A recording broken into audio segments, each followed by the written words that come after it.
we need muscle just to be able to do all our functions that we want, right? And if we're looking at how our lifestyles have changed and we have more sedentary lifestyle, right? So we're sitting all the time, and then we get up and we do some exercise, and people are like, okay, great, I did my exercise and I can sit some more. But we know from a health standpoint that that's not optimal either.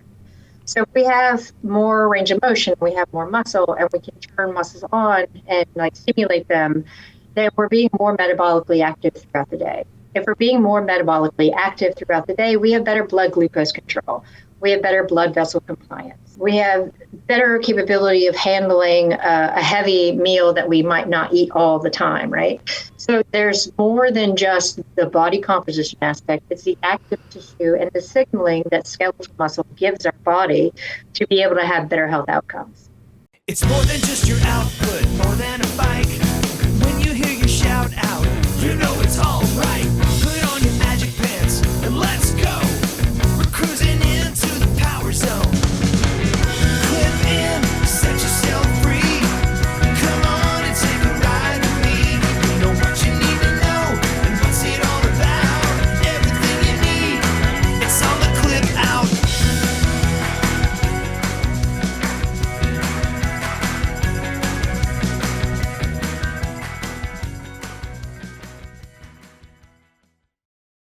Welcome to the Clip Out Podcast, episode 279. This is Crystal O'Keefe. And this is Tom O'Keefe. Hello. Hello. This is maybe the most tabs I've ever had open. I believe it. For an episode of the Clip Out. Yeah, it's crazy. All the stuff that happened this week, like normally, like what did you say? We had like four topics. We had 4 or 5 stories that on a regular week would have been the like lead story. And this week it's just like everything hit at once. Yes. It was like Peloton was like, here, blip. Yes, very much so.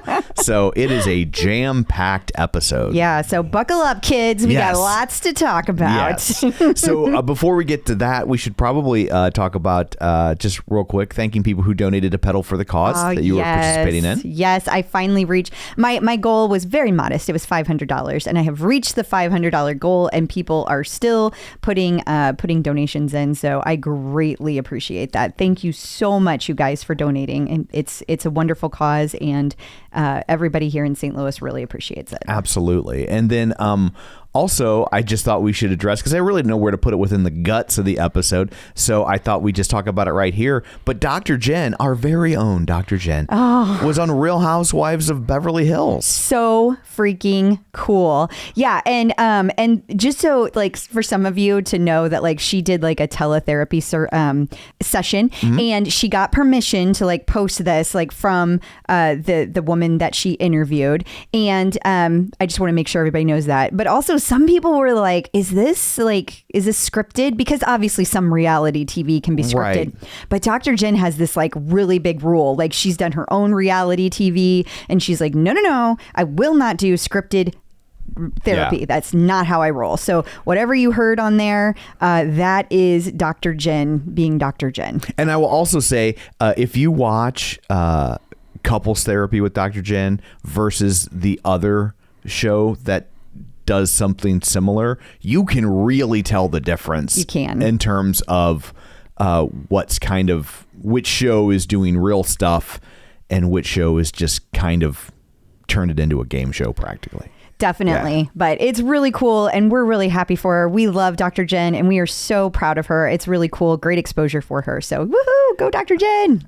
Absolutely. So besides that, what pray tell do you have in store for people this week? Well, we have a really cool interview with Stacy Sims. Now, if you haven't heard of Stacy Sims, I just have to tell you that she is like the forefront person in the world discussing women's health issues. Specifically, she has a TED Talk, and she does all this research on how women, their bodies respond to exercise and food and just everything differently. So we are going to have Dr. Sims on today, and we are going to be talking about her newest book. I am so excited. Like, I have like the hugest girl crush yeah, on you do. Dr. Sims. Like, she is amazing. She lives in New Zealand, and she's like so laid back, and she's just like killing life. Like she's you would never know. You make it sound like she's a murderer. She's killing life. life. No, I mean like she's just excelling at everything she does. Like, and she's so humble about it. Like, you would never know by having a conversation with her that she is this very high level, very highly respected physician, like not physician, but like a doctorate doing all of this major research for women. She is just changing the way that everybody views women and health and athleticism. And so if you are a woman, I don't care how old you are, you need to listen to this interview, and then you need to immediately go buy her books, which we will talk about in the interview. But yeah, it's very cool. Okay, and then we have all kinds of stuff to talk about besides that. So we're going to talk about Daniel McKenna. Oh, are we? Yeah, I know. Okay. Shocking. And then we're going to talk about the Dick's Sporting Goods, how they're going to be putting stuff in the stores. Mm-hmm. We are going to be talking about Hilton. We are going to be talking about update to the Lululemon lawsuit. There's just like really big things, not to mention just all of the small things that happened this week. That was all just the major stuff. A lot of cool stuff going on with all the instructors. We have to talk about that too. Tons of new things. And then of course we have a visit from Angelo at MetPro, and we talk about fast and healthy meals that even your children will eat. And then we have some competitor news, artist collaborations, past guest updates. We have a couple this week. We do. Not to mention some birthdays. So lots to cover today. Awesome. Well, before we get to all that, shameless plugs, don't forget we're available on Apple Podcasts, Spotify, Google Podcasts, wherever you find a podcast, you can find us while you're there. Be sure and follow us so you never miss an episode. Maybe leave us a review. That's always helpful. Thanks. We have a new review. Yes. This is from My Secret Peloton. Oh, I love that. And it says, contagious enthusiasm. Tom and Crystal's genuine appreciation for Peloton. Okay, mostly Crystal's. Does it say that? It does. Makes this podcast feel like a weekly virtual meetup. Fun to hear the perspectives on the business side and the lighter stuff. My favorite segment is the regular person interview at the end. Not sure why it's interesting to hear who some stranger's favorite instructor is, but it's interesting. I'll tell you why. It's because you love having those conversations with random people, and that's what we do every week. Yeah, we do. Would love a little known pillow facts section. For example, Howard Stern often says the instructors have to cover their belly buttons in class. Is that true? It's random, but he's right. Instructors are always wearing high-waisted leggings. Yeah.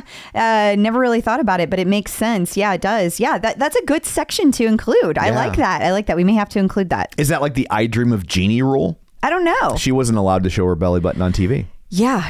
It's funny. What is that, 50, 60 years, and we still have that rule? Yeah, like it was mid-60s when that started, yeah. Glad to see progress. Yeah, for sure.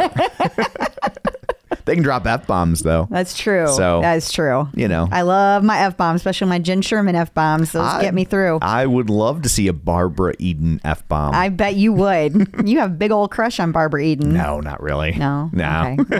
I'm just going with it. Seeing where we went. But now Samantha.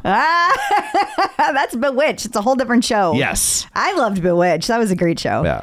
Yeah, I love how they just change husbands and no one noticed. I know, right? You're like, I changed husbands. People noticed. Facts. Hopefully. So also, we're doing shameless plugs. Don't forget. Oh, yeah. You can find us on Facebook, facebook.com/The Clip Out. While you're there, like the page, join the group. You can check out our Patreon if you're so inclined. That's patreon.com/The Clip Out, where for a little extra money, like $5, you get ad-free episodes. For a little bit more, you also get included on the bonus content.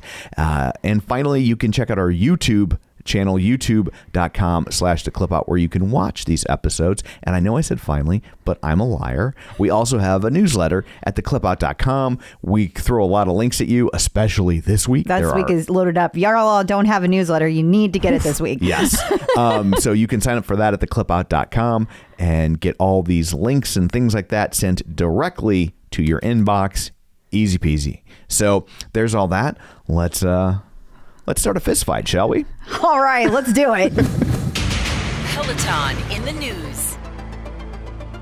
So on last week's episode, I feel like it's a soap opera. Kind of is. It kind of is. Yeah. On the last episode of the Club Out, The days of our Peloton instructors. we were asking, where was Daniel McKenna? We were. We didn't have any answers. We did not. Well, over the weekend, Hold on. we got an answer. Yeah. Boy, did we. Boy, Yeah. did we. So I got this very anonymous message on Saturday saying, like, think I have your answer on where Daniel McKenna is. And so, I went back and forth on, like, should I post this? Should I not post it? And I landed on I should post it because everyone was asking me. Everyone. Like, that was the top question for the past 3 weeks. Where's Daniel McKenna? Yeah. And two, I felt like enough time had passed that he probably wasn't going to address it. And I will explain why I feel that way in just a moment. So both of those things combined together made me feel I should post this. Oh, I needed to give you number three. Number three, for all of you out there who yelled at me, this is not an HR document. This is a internal Slack channel. And there are no conversations on it. It was a search done within Slack. And the answer was that, like, it came up with it within the Slack as a little tiny thing saying that Daniel had been offboarded. So it's a very binary thing. Either he is on board or off board, and this reflects that he is off board. Right, Yeah. right. And so what you can't see in the screenshot is that it elsewhere said that it was dated September 19th. I chose not to include that because there were some other things in the picture that I didn't think was correct to include, so I didn't. Okay, so my reasoning for thinking that enough time had passed. So in the past, when instructors have either been let go or left of their own accord, Peloton has always allowed them to come back and have a last class. And at that point, it's about 2 weeks. So Daniel stopped posting on all social media on September 10th. And then he was offboarded in Slack on 9/19. That told me that he had at least been gone from Peloton since 9/19.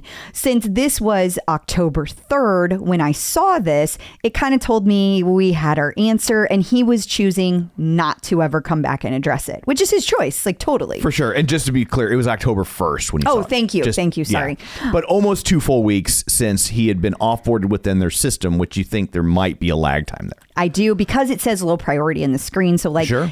This is obviously some kind of bot that goes through and, like, does activities once they've been flagged. And that's Right. why this is treated as low priority. So I chose to put it out there. Oh my gosh. I feel really bad for all of Daniel's fans because some people are clearly, like, losing their effing minds. There is a lot of anger coming at me because I posted this, and I'm just kind of like, this would have happened whether I posted it or not. Like, I didn't create this. It had already happened. Yeah. Right? This did happen. And it had happened way in advance of me telling you. And it's also hard to wonder, or you got to wonder, were they just going to hope it went away? Like with Oliver Lee, and we are not trying to say that this is an Oliver Lee level situation. If it just was, to be clear, things would have been very different. For sure. They wouldn't leave his classes up on the platform, right? Like, we've seen that. If you want to hear that story, it's episode 154, and it's a good one. But you got to wonder, were they ever going to address it? Because he's been radio silent. They've been radio silent. At this point, it's been almost 2 weeks, and there had been no communication or acknowledgement of what was occurring. Yeah. So on Monday, the 3rd, right? 4th? Yeah, 3rd. Monday would be the 3rd, yes. So on the 3rd, Peloton finally posted on the official Peloton Facebook page, Daniel McKenna is no longer a Peloton instructor. His classes will remain in our library for members to enjoy. We wish Daniel all the best in his next chapter. That is that. Yeah. And people, I guess, like, the longer I'm in the Peloton community, the more new people are here and the more I'm just, like, a little confused because people were upset at this message. They were upset that, like, how dare Peloton be so cold? Right. And I'm just like, this is a standard message. Do you not work for a corporation? Have you never worked for a corporation? Because this is standard corporate speak. Like, this is... For sure. That is how it rolls. Yeah. And sometimes corporations just choose not to acknowledge it at all. I've worked for corporations where they just never said anything about the person leaving. I came from radio, and when a DJ left radio, like, it was like Soviet Russia. Like, you never acknowledged they existed. See, and as a listener, that always drove me crazy. For sure. I hated that. And so like that is one of many reasons that I chose to put this out there.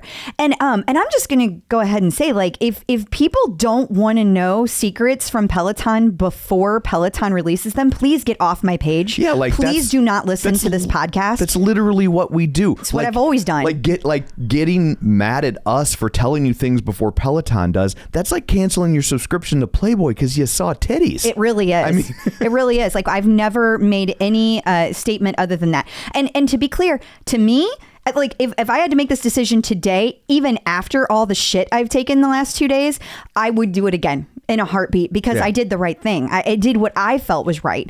And so I will always stay true to me. Yeah. Doesn't mean you got to like it. If you don't like the idea of stories based on leaked information, then you have a problem with the abstract concept of journalism. Yes. Because that's kind of how that works. Yeah. I mean, and we did not do anything illegal to procure this information. No. The person who procured this information did not do anything illegal. Nope. Now, they might have done something that violated company policy. We don't work for Peloton, so we don't know. Right. But at the end of the day, that's not a crime. Nobody's getting arrested, no matter how much you want them to. So It's funny. It's funny to me because like so many people were mad about this, and I'm like, it's funny. Nobody got mad when I posted all of the images for the rower. and people had signed NDAs about that stuff, right? And I didn't sign an NDA. If I had signed an NDA, I wouldn't have broken that NDA. There is stuff we haven't told you because we did sign NDAs. Yep. I mean, I think We've been sitting on it for years. Yeah, I mean, we saw pieces of the rower back in like 2018. Yeah. Now we feel like we're not violating an NDA anymore because it's a known product It's been now. released, right? Like, but we saw them working on that back then. They took us in a room where they had to get a retina scan. Mm-hmm. You knew Ben and Leanne were a couple. Months before I said anything. You didn't say a Months. word. Nope. Because that's personal. Yep. This isn't personal. This is literally professional. Yeah. Right? And I just want to say that like I feel this is also different because I did not speculate on why he is gone. Not at all. Not I one had time. a lot of shit sent to me that I could have shared with you all, but it was speculation. Right. I can't say for sure why they let him go. And until somebody tells me that, I will not be saying that. I will privately say to my friends what my opinions are, but I will not be posting that on social media, and I will not be sharing the screenshots that thousands of people have sent to me. I do have to say thank you to the hundreds of people that reached out to me for the support this week. Like I had so many private messages and public messages from people saying like, keep doing what you're doing and pay no mind. And I will, because I'm going to keep living my life and I'm going to keep doing what I do. Again, I don't feel bad about what I did. There is no apology for all of you that said you won't answer because you don't want you feel bad. No, I didn't answer because I'm not engaging with toxic hatred, and that is what you people do. And by you people, I mean the people with the all caps and literally calling for me to be banned from Peloton, and sometimes asking for me to be arrested, sometimes speculating about why he's gone while yelling at us for speculating, which we never did. Y'all kill me with the hypocrisy. Yeah. It is woo. What if it's insert personal trauma here? How dare you? And I'm like, but we didn't say that. You're saying that. Yeah. You know what I said? He doesn't work there. And you know what I was right. You were right. So, and here's something just to end this portion that people should know that I learned a long time ago. Like you don't bet against Crystal. I mean, honestly, the thing is, people just don't know how much I vet this stuff before I post it. There was a vetting process. I'm not going to go into that because that's my proprietary information. Precisely. And let me just say, I was sure. I didn't say that I was sure until Peloton said, but I was sure. Yeah. So anyway, just to recap, Daniel is no longer with Peloton. We do not know why. And we wish him luck. And we do wish him well. And we're really sorry for the people who have a deep and abiding passion for his classes. It sucks. Like, we know it's frustrating, when your favorite instructor leaves. It's just like it's frustrating. I still remember Stephen Little, man. Yeah, what was that, episode 15? I think Stephen Little. That's if anybody's going to complain about how I titled this episode, because I title the episodes. Okay, episode 15, when Stephen Little left, was Stephen Little chucks Peloton in the fuck it bucket. Because Stephen Little would say, chuck it in the fuck it bucket. He said it all the time. So it was very appropriate. And he thought it was hysterical. He did. We found out years later. And I have to say that Daniel did pull the perfect Irish exit. And for any of you who don't know what that means, Tom, because we're Irish, we can say this. Yes. I can say it's not a hate crime. I have an apostrophe in my last name. So tell everybody what an Irish exit when is. you leave without saying goodbye to anybody. It's a thing at parties. You just kind of ghost. All of a sudden people are like, hey, where'd Herschel go? Yeah. Because that's an Irish name. And but yeah, it's just that's an Irish exit. That's kind of what ended up happening. Yeah. So, I hope someday he does feel comfortable to speak about where he's going and what's next for him. I hope he will be happy whatever he does. And I really hope that all the people hurting out there, I hope you find other instructors that you love. Give yourself some time, give yourself some space, and feel whatever you feel. Try not to hate me so much, but besides that, feel whatever you feel and know that it's temporary. Like, man, like I said, Stephen Little, that one really hurt me. That one like, that was your... That was your my guy Daniel McKenna. at the time, right? And so, but we've all been there. And here's the thing: when your favorite show gets canceled, you'll find a new favorite show. You will. Doesn't mean you can't still love your old favorite show, but you'll find another one. It'll be okay. It will. And if you want to hate someone I've been married to, I can point you in the right direction. But you guys have hang in there and just know it's gonna get better. This week will be the worst, and it will get a little easier as time goes on. Like the 5 stages of grief. It is, yeah. A lot of people in anger. So Peloton announced last week that they are partnering with Dick's Sporting Goods. You will now be able to find bikes and I guess other things, right? No? Yeah, there will be bikes. Okay. And we're wondering about the rower, but it will be the bike plus, the guide, and I think the tread, all at Dick's Sporting Goods. Now, my understanding is you're also going to be able to get accessories like the shoes, the mats, and there are going to be people that are going to be specifically selling this equipment. So like there's going to be a little tiny showroom, like a store within a store. Yeah. And there should be somebody working there to be able to help you, and you will eventually be able to order from there. I don't know if like day one you're going to be able to order from there, but you will eventually. And they're saying that out of their like 5,400 stores, they're saying like hundreds are going to have them in time for holiday shopping. So wow. They are rolling it out really quick. I think this is a really good move. I do too. I think makes the more places you can push it out, the better. And I know right now that their model has been to be in the really high end stores, and it's not like Dick's is in awful places. It's funny. There are some people that have said they had really bad experience with Dick's Sporting Goods, but I have never had a bad experience with Dick's Sporting Goods. I mean, people are really aloof there, but besides that, like, I don't know. I've never bought a sporting good, so I would not have thought that. So I can't really say, but I think like to get the footprint out there, and I think this makes a lot of sense, and I think it's an inexpensive way to get more product that people can touch. That's a huge, I think, thing for people. Make a purchase like that. You want to experience it. So I think that makes a lot of sense. I think the only way this could be better is if you can get the Affirm pricing, plan there. Maybe you can. I mean, that it would be a great partnership. Who doesn't love Affirm? Oh, jeez. What? I did not see that coming. I should have. You didn't see it coming. Oh my God. I What? did No, not. I was not expecting that. Oh, geez. So, but I want to say one more thing about this is a lot of people have been also saying that this means that all of the Peloton stores are going to be closing. And I disagree. First of all, the 18 stores that got the rowers, those are definitely good. I think, yeah. Yeah. And the other thing is as long as they have the rower out and like it's still a new product, they're going to want to keep those stores open because that's how people are trying it. When we were in New York, they were saying, and every store I've talked to that has a rower has been saying the same. Everybody's coming in to look at those rowers. Yeah. So I think that people want to test things out. They want to see how it is. And so I think that I think it's a good idea. And also for all you UK listeners, I think we are going to be hearing very, very soon when you will be getting the rower. But I guess if it's in Dick's in America, in the UK, it's in Willie's. Is that how that works? Is that... No? No. Okay. It's a fair thought, though. Something.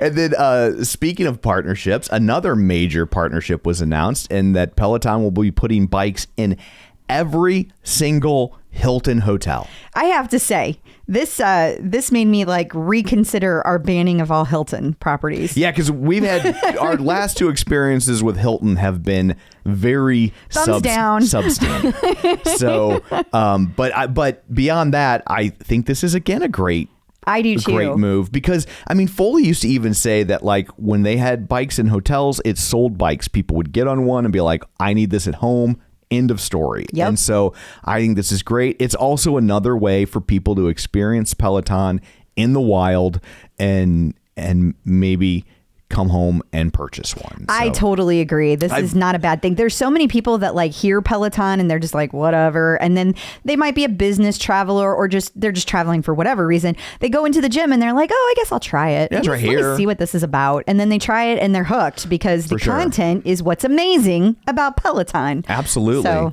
we were talking off air about this from a marketing standpoint, because we always were kind of surprised that they didn't push to get more bikes in hotels. And for a long time, it was like no hotels, no gyms, blah, blah, blah. Like they were especially apartment complexes. Yeah, that's, yeah.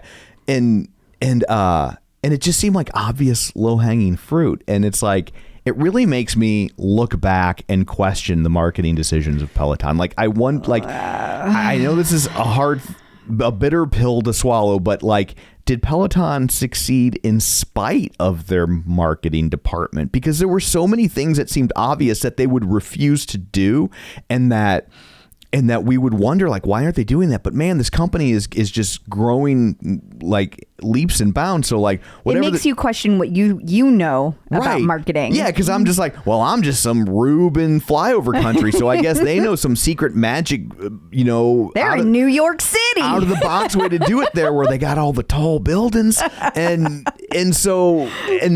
now I look at it, and the first thing they're doing with the kind of regime change is they're instituting a lot of the stuff that seemed kind of rudimentary and fundamental, and they're pushing that stuff out there, like Dick's, like Hilton. And they're pushing the dicks. They're pushing the dicks. Like, and if you really want to work, you got to pull it and then push it. Oh, geez. Oh, okay. Anyway, okay.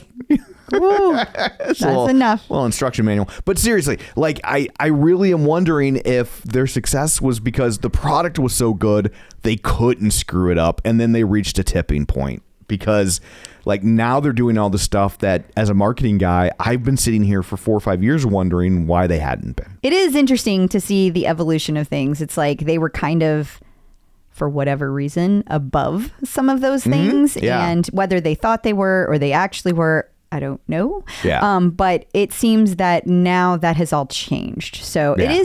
I do have a little trouble with that, because I'm like, I really feel like they could do no wrong. But I feel like that comes more from the thinking about the people aspect. Yeah. And so I think that like you can be really good at that and maybe not be so good For sure. at other things. And so I don't know. It's definitely interesting to see the evolution, and it's really interesting to see new people come in and make different choices, more like, I want to say basic, traditional. That's the word I'm looking for. More traditional choices that you would see, because Peloton just kind of always did things cutting edge, and now they're reverting to traditional. So will that be better? Yeah, it'll be interesting to see. It'll be an interesting A/B test for Barry. But I mean, for whatever it's worth, there's a lot of, from a marketing standpoint, there's a lot of like very simple, rudimentary things that they should have been doing, in my opinion, that they haven't been, and that they're starting to implement. And so, like, I think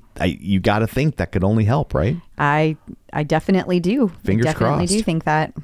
So the Lululemon lawsuit has been settled. So those two sides have gotten together, and they issued a statement. It was weird. We had it for like 8 hours before anybody else. Yeah, it was really weird. Yeah. We're grateful.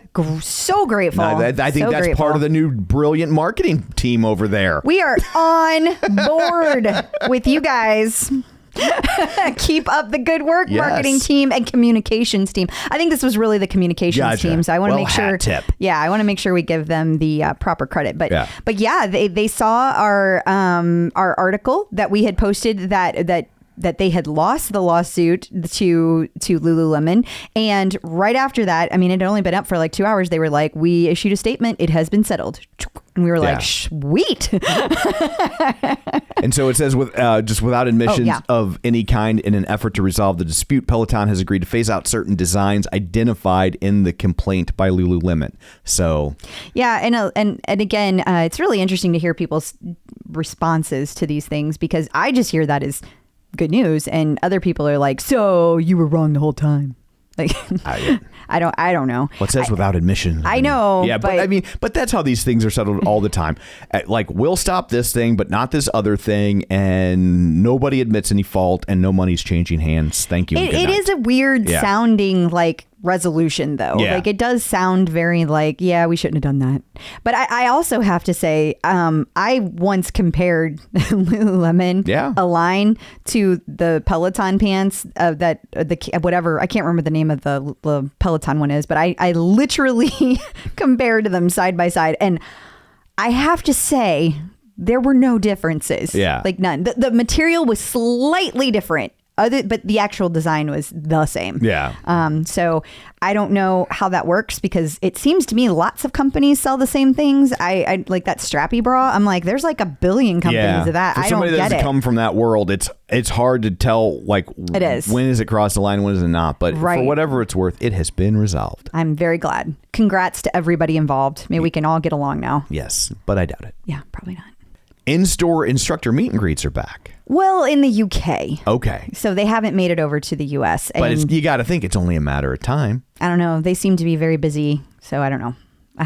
Like, I would love to believe that, but I kind of don't, because they used to do that store openings, and now they do them as store closings. Like, how is that going to work? Like, it just doesn't have the same vibe. Here's what they could do. At a store closing, you get to meet former instructors.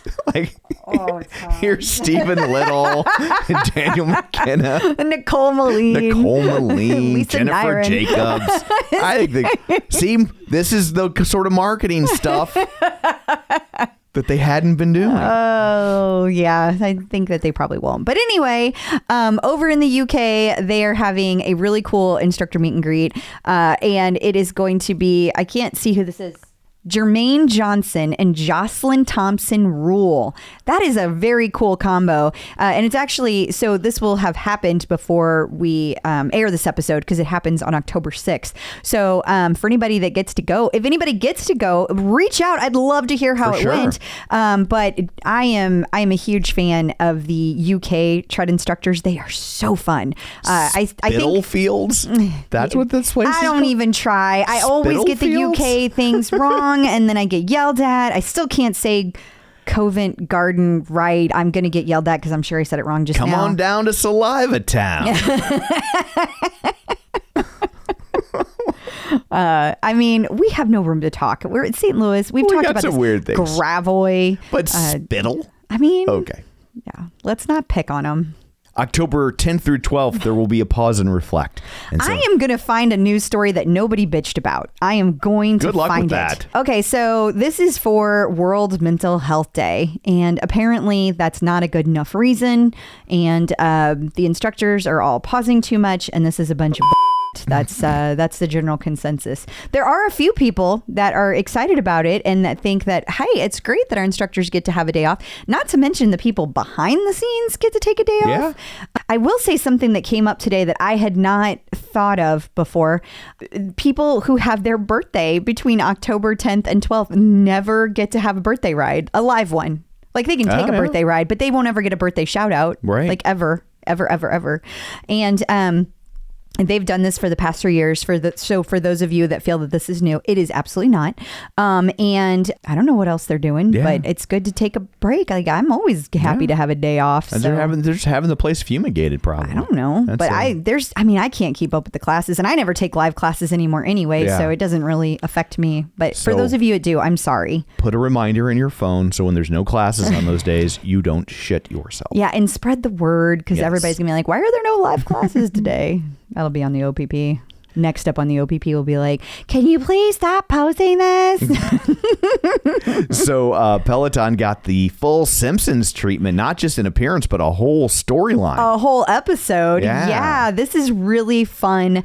I only saw one negative comment about this. Somebody thought the stock would go to zero because of this. I don't even understand that. Doesn't make any sense. I don't know. But anyway, everybody else was like loving it. Yeah. I think it's great. I said officially, everyone uses Peloton, and immediately somebody was like, Tom. I was like, dang it. Okay. Yeah. No, not everyone. The first image I saw online from it was this one that we have up on the screen if you're watching YouTube, where it was Homer and Marge kissing in front of a Peloton. And I was like, if these two start a podcast, I swear to Christ, I'm going to lose my shit. Well, even if they did, it would just be Homer going, don't. I mean, Marge would be the only one that knows anything. It would be very similar. I know. That's why I was upset. Hey, it would still be entertaining compared to. So anyway, this is great. I love it, and I'm so excited. It's been a while since we've had just like that moment of it's out there in the ether, and it's just nice to see something happy. And we're not going to go through it, but if you sign up for the newsletter, we'll also send you a link that does an episode recap. So if you don't like to watch The Simpsons, you can at least skim an article that gives you a pretty thorough plot synopsis. Yeah, I thought it was kind of fun just to see it. And if nothing else, it gives you like several screen grabs from it. So you can kind of peruse that. For sure. So there are some new things added to the Just Work Out feature. Actually, no. I recycled this image because it's finally live for Android users. Oh, so for Android users, there are some new things added to the Just Work Out feature. And for those of you that are like, it's not on my phone, I know.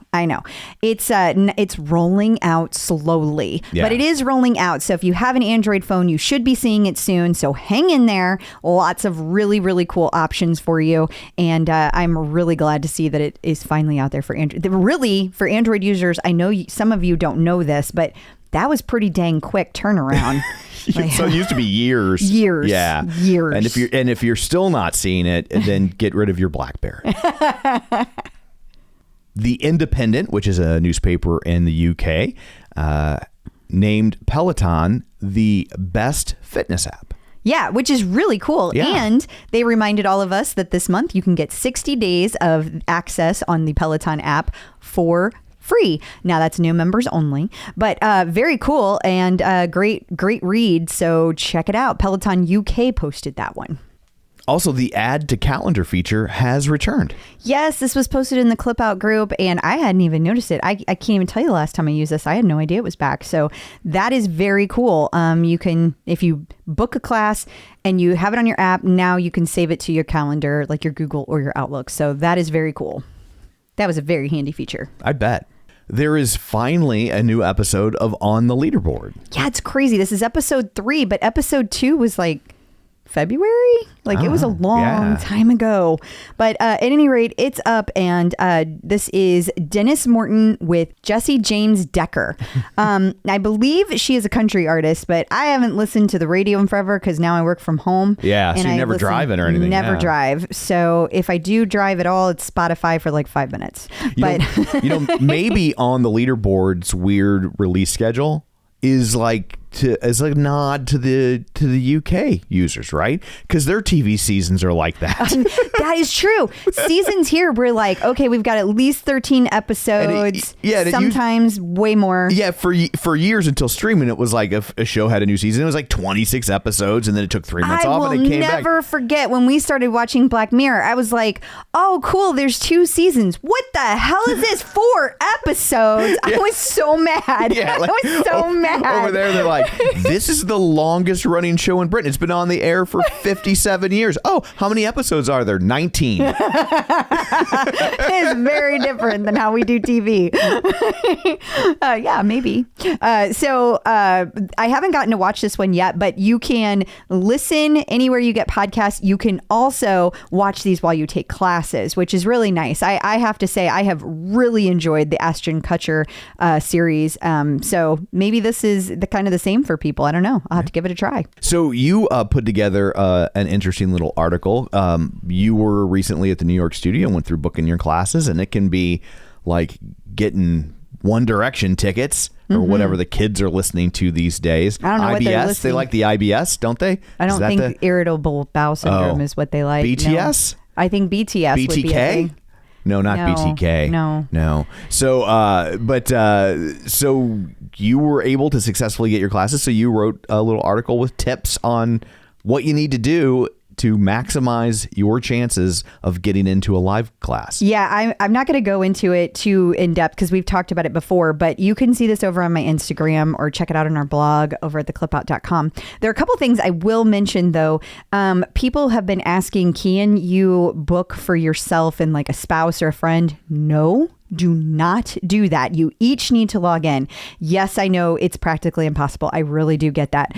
My understanding is that Peloton is going to go back to helping people do group like bookings again in the future. They have not said when they're going to do that. I think it's going to be a while because they're letting people kind of get their first taste of the studio before they go back to that. The mad rush out. Yeah, and there's still quite a mad rush for sure. So, don't be discouraged if you can't get in. And if you get on the wait list, there is a very good chance you will get in the class. But as I have said before, I would not make an entire trip based on that. Yeah. But it is a very high percentage rate that you will get in a class. And this, I go into this more whenever I talk about how to navigate the studio, but I will say you can sit around and like once you're in the studio, you can, as long as you're on the wait list, you can get into the studio. And once you're there, you can keep being on the wait list. So like if another opening pops up, you could go down for every class and try to get in. So once you're there, you have a really good chance of getting into a whole bunch of classes. So you just have to be diligent and go check in like a million times. So it just depends on how much you want it. I really enjoyed our visit, though. Yeah, we had a good time. And in terms of trying to book two at once, my advice is marry somebody that doesn't like Peloton. Well, what about if you have a friend you want to take the class with? Don't make friends. Oh, that's okay, also my advice. Great advice. Don't have friends. Marry somebody who doesn't like Peloton. It's problem solved. Be alone. Yes. Great advice from Tom. I'm sure Dr. Jen would love this advice. Yes. Look, she got me to work out. Like, what more do you want? Like, I think she's like, that's all I'm asking of him. Like, that's... And she said it was going to be on her like epitaph. So. Yeah. She added it to her LinkedIn page. I know. I don't know how to say this website. IamTest.de, which is from Germany, has an article about... Peloton evaluated the exercise habits of its German members. What happened? What happened over there? Peloton's got statistics on how Germans All right, scroll so I can see the statistics. And it's on a German website, but if you use Google Translate, it actually translates the article pretty well. It did, yeah. So it talked about the fact that they looked at all of the members in Germany and they found out how they're composed when people are training and what their favorite workout song is. So so there's a report that's saying that 72% of Germans do their workouts at home and that Peloton has been in the market for almost 3 years. How has it been 3 years? I guess, man, that pandemic really wiped out some time for me. I know, right? Okay, so let's scroll down and see some more. Peloton members prefer to do outdoor courses on Sunday mornings between 8 and 10. Yoga and meditation have become firmly anchored in the fitness and wellness routine of Germans. And most meditations or courses are taken Sunday evenings between 10 and 11. That makes sense. And then they have this top workout song in this infographic, which I cannot see because it is in German. Well, the top 5 artists are David Guetta, Ed Sheeran, Queen, Dua Lipa, and Elton John. So interesting that there are no German artists in there. It is, yeah. And then the songs are Other Side by Red Hot Chili Peppers, Blinding Lights by The Weeknd, Cold Heart by Dua Lipa and Elton John, Thunderstruck by AC/DC, and maybe this last one is German, Jubel, because I cannot read that. I do not recognize that word. Looks like it says Klingande. Okay. Yeah, I don't know. But yeah, that one I'm thinking is probably German. I think it's also interesting that in the most popular songs, only one of the most popular artists is represented. Makes sense. What do you mean? That gives you the most popular artist, but when it gives you the most popular songs, only one of the most popular artists has a top 5 song. I always wonder that about these kind of statistics. Like, I'm just like, how does that even work? Yeah. And then cycling is number 1. Strength is number 2, meditation's number 3, followed by stretching, and running is number 5. I think running is just always the last one. I don't understand that. but yeah, there you go. That's really cool. I thought this was a very interesting article. Well, I think running's the last one just because, obviously Peloton sold the most bikes, and then all the other stuff, the next 3, you don't need another piece of equipment to utilize. Fair. And so I think, I know you could use the app on your own tread, but I just think that it's about equipment. Yeah, that makes sense. Instructors in the news. Camila Ramon is now a tread instructor. Oh boy.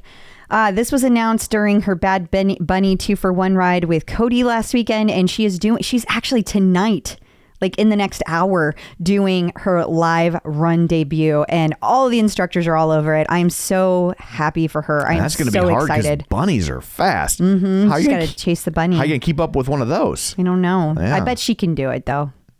She's pretty fast. Congrats to Camila. Christine Dierkele is back. Boy, it's been a rough road for Christine, so please send your love and congrats that she's back to her. She had a rough time. She had an injury just before Worlds was supposed to start, so it's been 2 months. Whoa. And she hasn't been able to teach any classes, and I think some of that was training leading into Worlds and then, of course, Worlds, and so she's back Sunday, 3 p.m. Eastern, 45-minute Power Zone. I am so happy to see her back. Congrats to Christine, and I know tons of people are excited to see this, so I hope she has a big showing. Jess Sims was on the Today Show. She sure was, and she talked about 3 different strength moves that you could do to keep strong all the time. So I know we talked that she was going to be on there, but she did an amazing job, and she looked beautiful, and she was her usual bubbly self and did just a great job. So congrats to Jess Sims. Becs Gentry had a pregnancy update post? Well, she did, but it's a little bit more than that. Sure. What she's doing is she's creating kind of like almost a journal. It's a series of posts that she's going to be doing, little videos called the Tuesday trimester truths. And this is the first trimester she started with. And she kind of talks about all the things that like you think are going to happen. Like she mentioned, like she thought everybody could tell she was pregnant.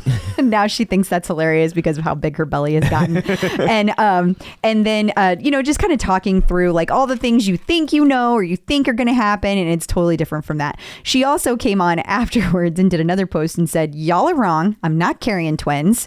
So settle and slow your roll. Except she said it really funny. And then she also said that she does not know the sex of the baby. They are waiting until the day of to find that out. But it was a lovely, lovely showing. This is a really fun video to watch. So I highly recommend that if you're expecting or you've just been a mom and you get a kick out of these kind of things like I do, you will really enjoy it. So, and of course, if you love Becs. And while we're talking about pregnant instructors. Yeah, Chelsea Jackson Roberts, she must be getting close because she has been posting a lot of things about getting ready for the baby. And she was looking for advice. She was asking for people to send her advice for being a mom, first-time parent. And I'm scared to know what advice she got because people are, they say crazy stuff. But she just looks amazing, just so beautiful. The pictures that she took of herself being pregnant, like they are gorgeous. And I'm so happy for all these pregnant moms. I can't wait to see all the new babies. And then they're going to be like running with their mom or yogaing with their mom on the yoga mat. It's going to be amazing. So cool. I know yogaing's not a verb, by the way. It is now. It is now. Trademark clip out. We own it. So yeah, this video is fun. If you're watching our YouTube channel, you can see Adrian Williams did a class with Ashton Kutcher for our Future Selves episode, and he taught Ashton how to cut sleeves appropriately. This was so funny. He made a shirt for him, and then Ashton actually puts it on. It was Adam Davis, I think, was their guest this week, and they hadn't shown it yet whenever this came out, and then I haven't watched it. But I did watch the one with Kenny Chesney this week. I tell you that to say that it was interesting. They obviously are not releasing these in the same order that they recorded them, because in the episode with Kenny Chesney, Ashton actually refers to this episode with Adrian and talks about how one of the instructors helped him cut his shirt off, and that he had a farmer's tan and he was really embarrassed to put the shirt on for the class. And so I thought that was hilarious. That's funny. I'm looking forward to taking this because I have enjoyed every single one of them. So Robin Arzon had an Instagram post where her and several other instructors posted from a photo shoot for Peloton, but in Los Angeles. Yeah. This, if all the stuff had not happened with Daniel McKenna, this might have been the most asked question. But this got buried. Yeah. So the interesting thing about this was Hannah Frankson from the UK and John Hosking from the UK, Alex Toussaint and Robin Arzon all out in LA together. It's an interesting foursome because Hannah, Robin, Alex, all of them are bike instructors. John Hosking is a tread instructor. Now, theories abound. This is a speculation alert. If you don't like speculation, this would be your time to turn this off. Here is the speculation that I have come to the conclusion of, and I'm hearing other people say the same thing, that Alex Toussaint is going to be a tread instructor. We don't know that for a fact, but that would make sense because Robin teaches both on the bike and the tread.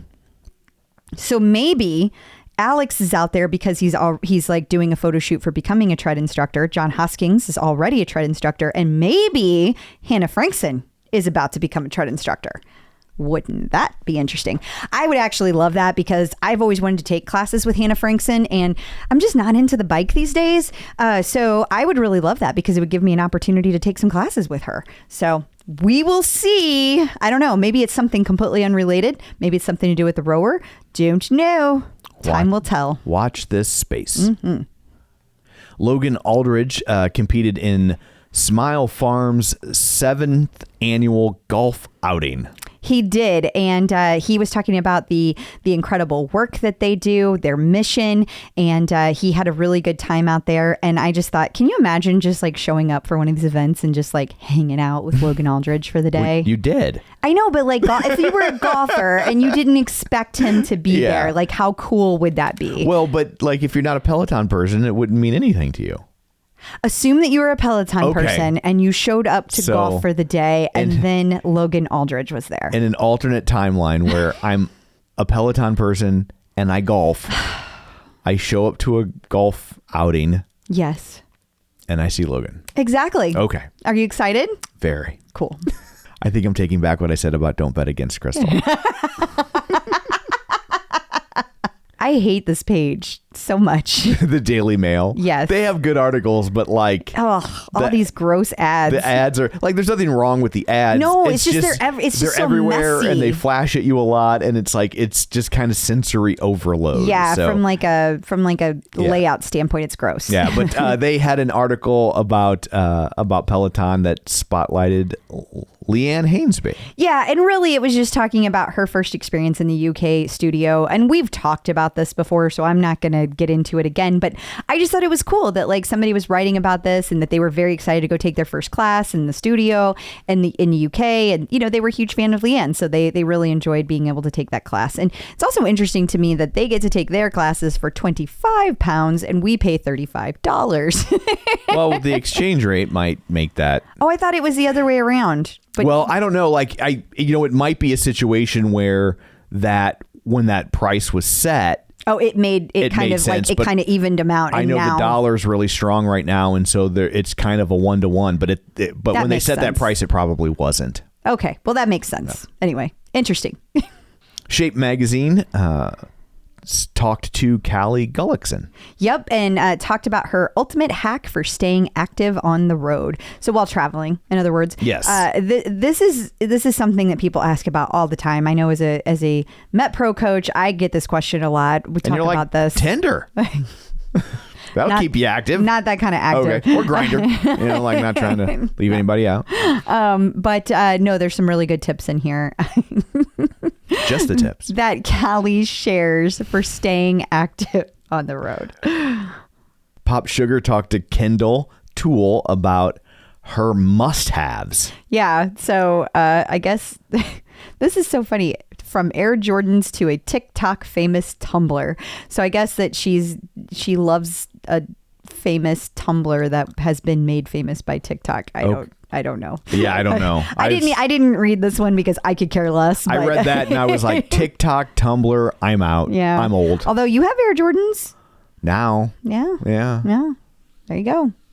You and Kendall, they're practically the same. We are. So Susie Chan took her father to the Peloton studios. Yeah, I feel like all of the instructors had kind of like a bring your family to work day, because we'll get to that in a second. But yeah, Susie posted several pictures of her and her family in the UK studio. My favorite picture is her dad sitting in the control room. Like, I just love that. Like, that is totally something that like I would get a kick out of doing. Yeah, if this were my job. And I just love it. Just the love that you see in these pictures and how fun it must be to get to share that with their families. I just think that's amazing. And not to be outdone, Maddie brought his mother to the studio. Yeah, and I have to say, I just took this class this morning. It was yesterday morning, and Maddie was there with his mom and his dad. And the picture is just with his mom, but he was talking about how his dad probably took the picture. That could be.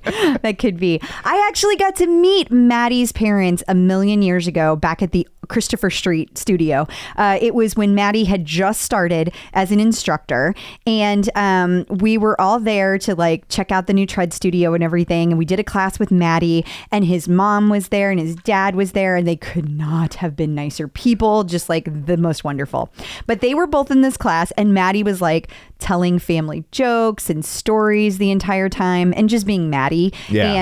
And of course he still interacted with the rest of the class and just had a really good time because that's just how Maddie rolls. It was a lovely, lovely class. It was an 80s run, 30 minutes. I highly recommend taking it. But I love Maddie's relationship with his family. I think that they are inspiring, especially for a family where he grew up being gay, and his family treated him the way I would want to be treated in a family where I know that some people it's really difficult to come out. So to me, they're like an inspiration for how to treat each other with love and kindness. I'm not gay, and I wish my family was this supportive. I mean, facts. To this day, my parents have never listened to an episode of this podcast. So neither of mine, but they're not alive. Exactly. So you can't really say that. Hold it against but them. I feel like if Maddie's parents were my parents, they would totally listen. They would send you notes after every episode. Like, this is what you should do. Yeah. And I will never forget whenever Maddie had his at home classes, because he stayed at his parents' house and he had to like remove a tile above the tread because he was so tall. And so his head was like in the ceiling. It was the funniest. And like one time his parents were like in the backyard cutting grass while he was running. It was good times. I just love Maddie's family. Well, he tagged his mother in the Instagram post, and I looked. She has 543 Instagram followers. So go follow Maddie's mom. Yeah, and you can follow her on the bike too, or on in classes also. On the leaderboard, she is Maddie's mom. Gotcha. So you can find her. Elise is amazing. She is just a wonderful, wonderful lady. And on Instagram, it's Ema Giacomo. So go follow her. Tunde had an inspirational Instagram post for people. She did. She was at the White House last week, I think. God, did we talk about that? I think it's been so busy we didn't. She was at the White House, y'all. Yeah. Holy cow. That's how busy the week's been. We forgot that Tunde went to the White House. Yeah. And Brene Brown was also there, and she got to meet Brene Brown. And so she talked about, meeting her and like having all these imposter thoughts while she was there at the event. And like, how can I be on the same level as Brene Brown? And I just thought, My God, do I feel that way all the time. So And we're not even at the White House. no, exactly. Like it just like made me feel like, okay, even people at this level feel that. Yeah. And I know that logically, but like seeing it in action, I really appreciate when the instructors are vulnerable like this and show this kind of thing. So I thought it was very cool that she shared. So Camila Ramon was on the Super Mamas podcast. She sure was. Episode 331. She talks self-love, Perero, and I can't pronounce these things. But I'm just butchering it. I feel terrible. But anyway, she was on this episode and you need to check it out. She's a lot of fun on these episodes. So you definitely want to make sure you hear it. Super Mamas. And the 2 R's means you have to trill the R's. And our tongues just don't do that. Yeah, that's not how that works. Yeah. Now put it in a word. Arriba. That's all I got. Yeah. While we're talking about podcasts, Kirsten Ferguson was on the Mom to Mom podcast. She was, and she was talking about like being a mom and how hard it is and like all the things you got to do. And yeah. That's why I didn't become one. That makes sense, Tom. And I'm like, that's too much work. I want no part of it. New rowing instructor Katie Wang gave us a glimpse into her TikTok past. Yeah, and she's really funny because she did all these like makeup tricks and like cat videos and things that she did with her hair. She's hilarious, and I cannot wait for her classes to start because I'm going to have a blast. Like, I am so excited to get my rower and take classes with Katie. She is amazing. So much fun. She has a real bright light. The Clip Out. Joining us once again via the magic of ZoomTube, it's Angelo here to answer your fitness and nutrition questions. Hello. Hi. Guys, good to see you. You too. Likewise. Okay, so I feel this next question very much, but I have given up. So maybe you have some help for Stephanie Rowe. She wants to know some fast, healthy meal ideas that the kids will like too, because she's so tired of cooking 2 different meals every night. Are there any tried and true ones? I have 4 people in my house. No one agrees on anything. I've given up. Our tip is to kick them out. I mean, I'll let them live here, but I just buy things they ask for. I have given up. Merry Christmas. Here's a cookbook. I've done that. I did that. So typically when I'm asked that question, usually it's from a client who is trying to lose weight, but their family is not. And so that's where you get the mismatch. So I don't know if that's the case for you, Stephanie, but I'll do my best in answering, assuming that that could be the case. So probably one of the most effective ways of doing this is by cooking bulk by macro. So typically what you can do is you can get the family to agree on a protein that everyone likes, and that'll probably work for you. Now, vegetables, you might have to negotiate with the kids a little, but ideally you have some members of the family and you can cook a vegetable that you all have in common. Where you might deviate is you may cook either separate carbohydrate, meal carbs, macros, or if you're not going to eat one, if you're doing just mostly protein, fats, and veggies at dinner, then you can cook whatever carb macro the family wants. So this is not a recommendation, but where I'm going with this is if you have a protein source that works for the whole family, you got chicken, turkey, fish, even some lean red meat, et cetera, that all works. Okay, you have a salad for dinner, or you have some green beans or zucchini or asparagus or whatever vegetables you like, it all works. Great, and the family can have that. And then you get to the carbs, and that's where, okay, the kids can have some rice-a-roni or some mac and cheese. You're going to stay out of that. The kids can have it, but at least you're not cooking fundamentally 2 or 3 separate meals, which is the common complaint or challenge that I hear. Yeah. So hopefully that helps a little bit. Another, and I don't know if this is exactly the tips you're looking for, Stephanie, but another recommendation that I have in these cases is to come up with some creative, healthy snacks that the kids can have in the house.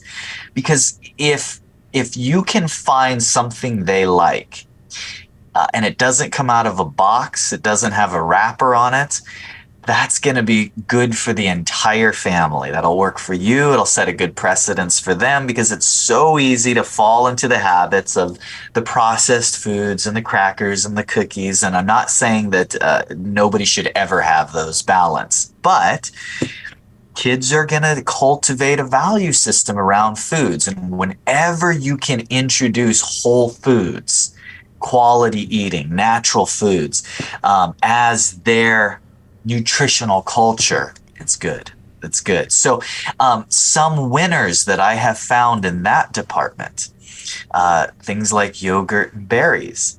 And I can give you a little recipe that a lot of my clients really like doing, like Greek yogurt and strawberries and a little Truvia or an all-natural sweetener that you like, or for the kids, even honey would work. Honey's not ideal if for somebody trying to cut calories or carbs or trying to lose weight, but for the kids, certainly a great source. Put it in the blender, chill it in the freezer for a few minutes. It's a great snack. If you want something savory, slice up some apples, put some low-fat mozzarella cheese, bake it, put a little bit of garlic salt on it, and it's actually really good. If you want it sweet, you can do the same recipe, some sliced apple with some cheese, but instead put an all-natural sweetener on it. Put it in the oven. It turns into these crisps, really good. Wraps. So, sometimes you'll go to the dinner party and they'll have the party tray where it's the, ham, and it has cream cheese wrapped in it, like pepperoncini, toothpick. You can do that same thing using a lean sliced deli meat and cottage cheese. Still use the olive or the pepperoncini, and it actually tastes really good. And now you have a healthy alternative. So there's some outside the box creative things that you might try. See what works for your kids, see what works for you. And when you find something you like, at least throw it in the rotation so it's not always the same thing. I'm a big fan of homemade trail mix. So where you can use some healthy fruits. Dried fruits is okay if weight loss is not your goal. If it's a very healthy alternative. You can go with some, hand-picked nuts, some organic crackers. You can make your own type of trail mix, and that's great for the kids versus just opening up a box of, the candy or a box of the cookies or, the stuff the Fruit Loops that kids want, all that sort of thing. The good stuff. The good stuff. Good stuff. Mike, it's got fruit in it. One of my It's a Fruit clients Loop. the other day told me about frosted mini wheats that are pumpkin spice flavored. I was like, Oh my goodness. what? That What? sounds amazing. But don't eat them. That's trouble. That's trouble. That's trouble. Awesome. Well, thank you so much for joining us. Until next time, if people would like nutritional information tailored to them for their fitness goals, where can they find you? metpro.co/TCO. Wonderful. Thank you. Thanks for having me, guys. Checking out the competition. So for people who have Fight Camp, they might find this interesting. They now have Apple Watch integration. Yeah, I thought this was really, really cool because I really like being able to use my Apple Watch on all my different devices, all my different workouts. So Fight Camp finally has a way to do that, and you can see what your heart rate is, and it follows along with everything. So you can see it right on your Apple Watch and, of course, on the app for Fight Camp. Very cool. I'm glad to see this.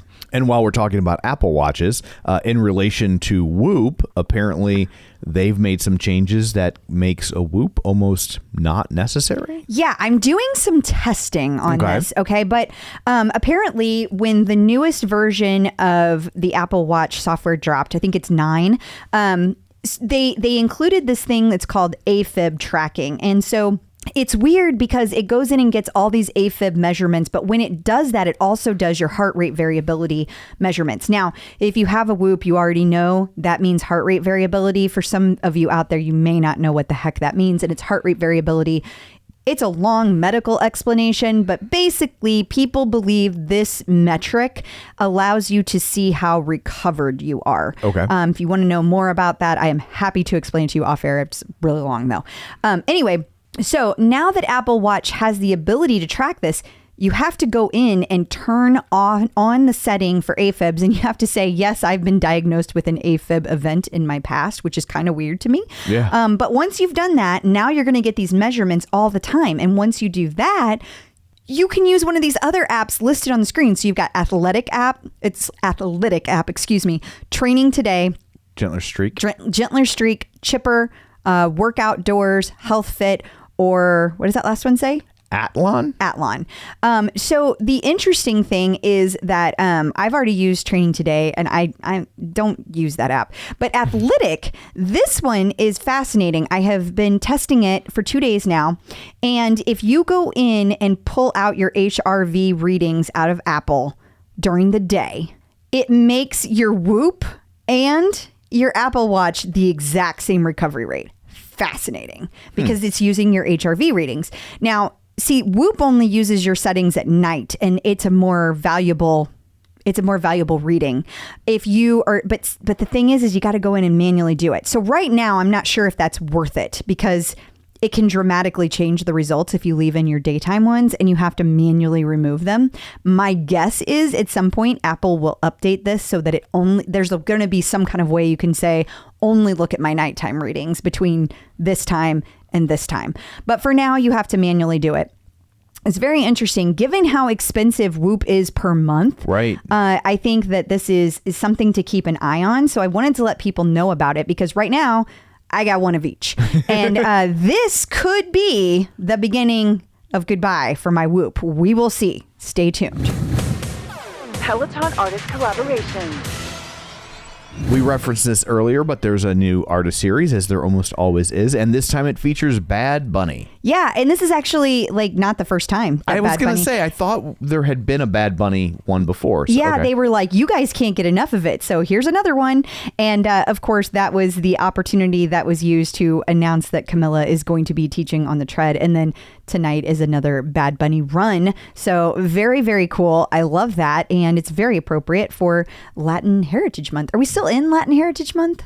I think so. I think it runs like 15 to 15. Yeah. So I bet that might be a reason they chose to announce Camila's change. Yeah. Also, I don't think I listed this separately, but while I'm here, I will mention it. Happy Pilloversary to Camila. It has literally been 1 year. So that is very, very cool that she gets to move over to the tread on her 1 year anniversary. She'll still be doing rides, though. Nobody yell at me.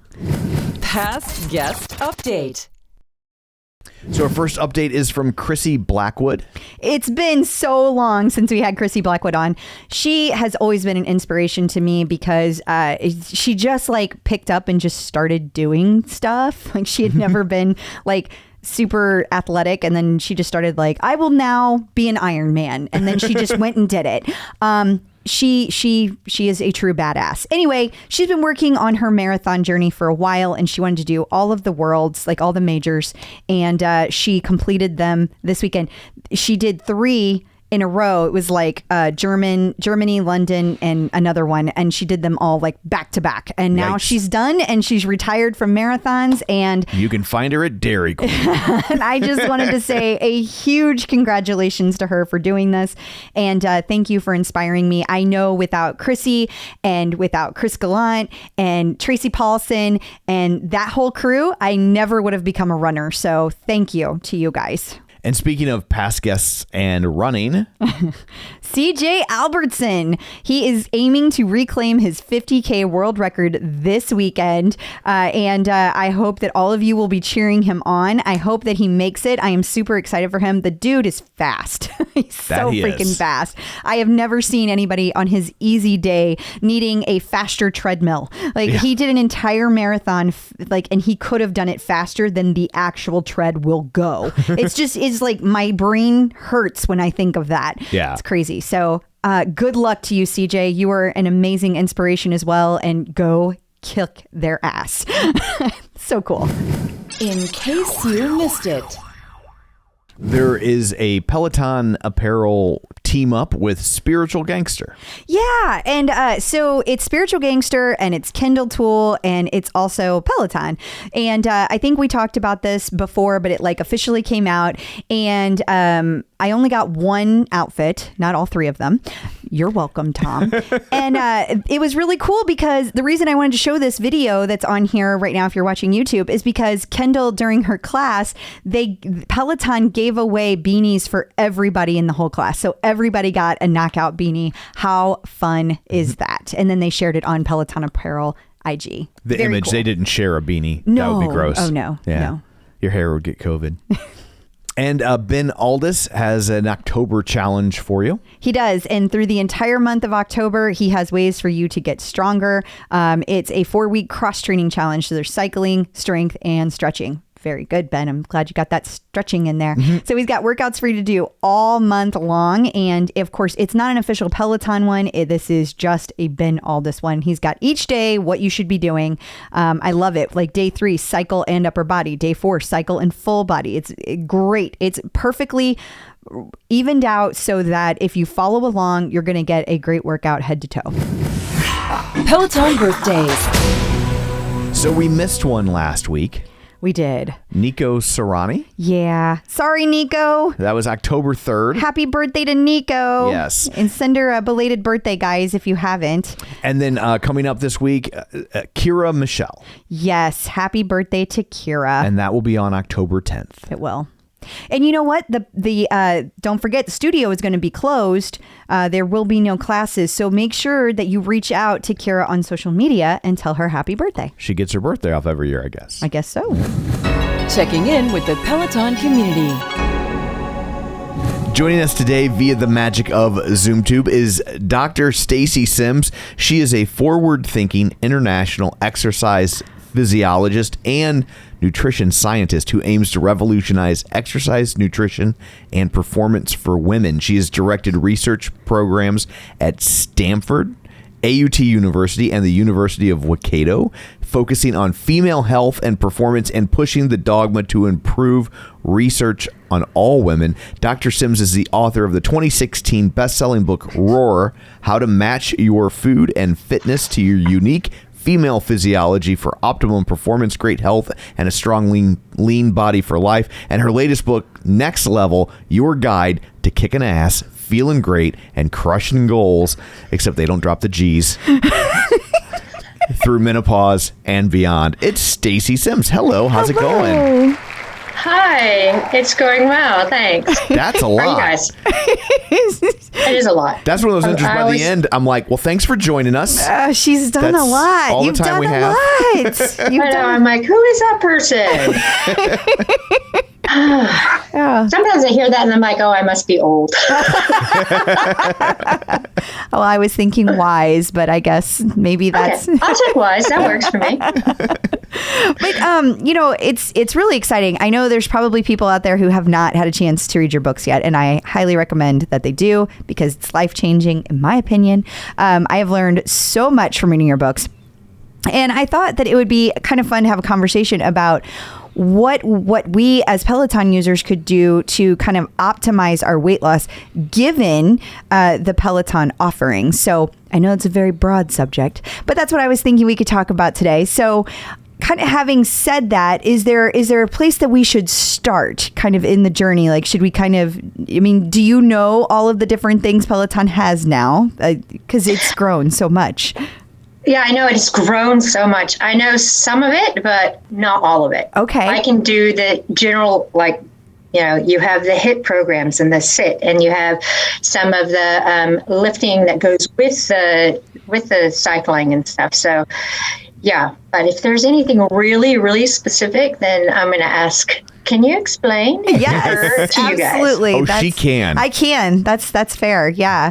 And so kind of like where we start there, they have weights, they have the bike, they have the treadmill, they have all those things. And then of course they also have like Pilates and stuff like that you can do, you can add on. But I feel like probably the cardio and the weights are where people want to kind of spend most of their time. And so from that standpoint, if a person is looking to really optimize all of the different offerings, where would a person start? Weight training. I'm always going to defer to that. And I laugh, right? Because, and just like you guys are laughing, you're like, oh, I knew she was going to say that. And for everyone who's listening, I am a long-time endurance athlete, like race bikes professionally, love cycling. But when you look at the research across the board for women of all ages, strength training is like the thing, not only to help with body composition, but also to help with balance, cognition, brain health. And as we get older, attenuating a lot of the health and comorbidities that happen. And then the cardiovascular part is part of the fun stuff. It used to be the whole idea of cardio for the win, to lose weight, to lose body fat, get in the fat burning, all that kind of stuff. But the more research is coming out is showing that we need to do less cardio. And if the cardio is there, it has to be super polarized regardless of age. So that means like super, super easy or really hard. So it's either the long, slow endurance stuff where you're just like cruising and chatting, or it's that sit and hit stuff, but trying to stay out of that middle zone. And that it shouldn't be the bread and butter of what you're doing. Strength training should be the bread and butter of what you're doing. And when you say strength training, not like, a couple pounds, like you need to lift probably heavier than that, right?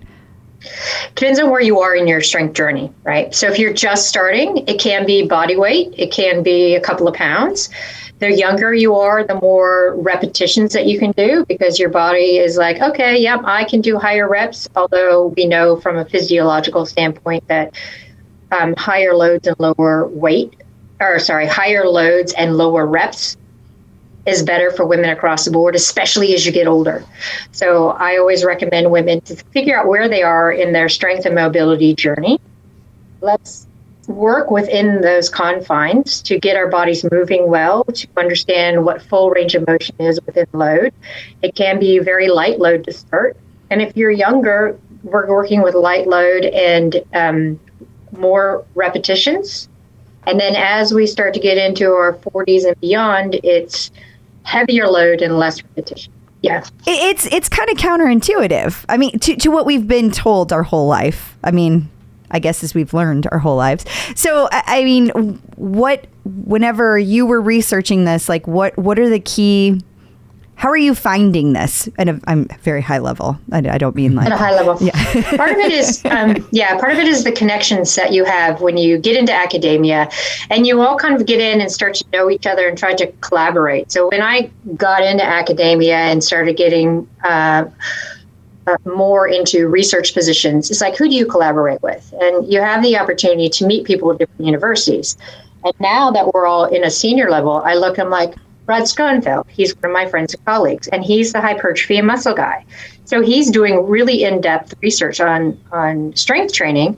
And when I met him, like, what are you doing about women? Right? And he's like, well, we have a really hard time recruiting women, getting them to stay. And it's like, well, we have to look at the language of recruitment. So he started manipulating some of the recruitment materials to be more inclusive for women. So he's starting to get more women into the studies. So he's like putting out stuff. Let's look at high loads versus low loads in different women and see what happens. And so we're looking, it's like, well, yeah, hypertrophy works, but it's not optimal for women with regards to body composition change and health. So then I look and I was like, okay, well, who else is doing stuff? Oh, there are people here doing gut microbiome. And here's people doing brain health stuff. So how does resistance training or cardiovascular work into that to be able to produce the metabolites we need for brain health or brain neural growth factor? So it's like reaching out within the big team, but it's because we've all kind of grown up through the academic that we have those connections and can reach out to each other, be like, hey, this is my expertise, but this is your expertise. And I want to see how we can meet and match in the middle and really figure out what's going on with women when they're in premenopause, perimenopause, postmenopause, if they have PCOS or endometriosis. So it's kind of a unique position to have as you get further into that research career, and you don't have egos anymore. Because, when you first start out, you're like, this is mine and I'm going to do it and no one else is going to do it. And then as you get older, you're like, I don't really care. I just want to find the answers. And if I can't do it, then I'm going to reach out to get help from people who can answer and who are also interested. And the same thing is like people will email me and be like, hey, I'm really interested in this. What do you find out about women? So then we start like really building things and having conversations and putting it all together. It's fascinating when you talk about the language that is used to get people to participate in the studies, and that that you had to manipulate the language to get women more interested in doing a strength training study. Because years ago, I mean, like 20 or so, I did a weight loss study, and they were testing how the body processed glucose at different weight levels, and they wanted people who were pre-diabetic, and the guy running the thing was like so excited when I came in, because he's like, it's all women, because it was a weight loss study, and he's like, we're not getting men in the weight loss study. And so he could tell I had a weird sense of humor. He's like, here's hoping you're pre-diabetic. Yeah. Because the language a lot of the times when they're looking at recruiting for strength studies is all pulling into that aggression. Like Sure. What we see when you first walk, I think we've talked about this before, maybe when you walk into a gym and it's like the cardio is for the women and then the strength training's for the men. Yeah. And it's all that aggression. And so that gets put into the language of recruitment. It's like power training and all this kind of stuff. And women are like, not quite me, or I might interrupt the study, or I don't want to be. Yeah. So it's that hesitation. Right. And so then people might come to the recruitment meeting and then they're surrounded by the bros and they're like, yeah, this isn't me. Yeah, totally. Changing the language, changing the recruitment strategies, changing the slideshow, even the colors on the slide. Because a lot of times if you're going to information sessions, they're like really black and white and really aggressive. So you're changing the colors and stuff. So there's a lot that goes into understanding sex differences and like reactions of colors and language and the cultural nuances. So, yeah. And that's got to be a difficult road to walk, because it's like not like there's a lot of truth to it, but there's also a lot of stereotypes mushed up in there. And so now you're like, well, now am I trading one set of problems for another? But you're right. You go into the gym and like over here, it's like black and silver and it looks like the same font that Kiss uses. And then you go over to the cardio section and it looks like the cover of a Trapper Keeper. That's like so, like I could completely see that. Yeah. In the gym, right? Yeah, absolutely. Yeah. And just like, could you also explain to the listeners why it is that as women it's necessary for us to change our strategy when it comes to weightlifting as we go through our life? And I know it's like a really complex answer, but just like in general terms, and then we'll ask follow-up questions.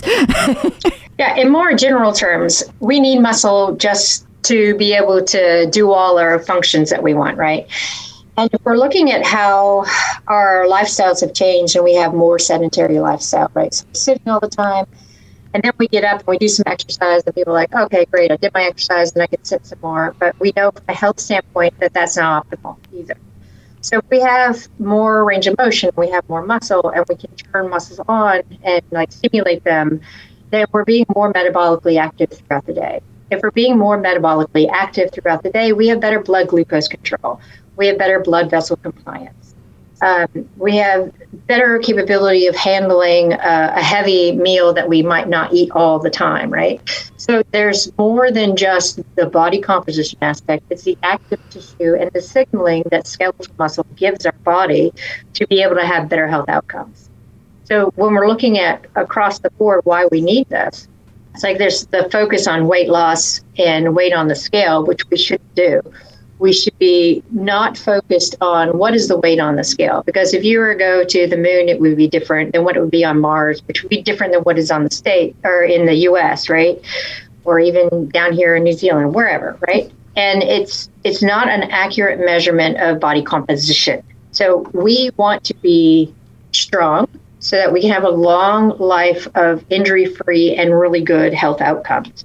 So for building muscle, then we also know that we become more compact because muscle is very tight. Fat is not so tight. So if we're building muscle and become more compact, we tend to have more aesthetic value, like from a perception of what society thinks we should look like. But our weight on the scale might be not changing.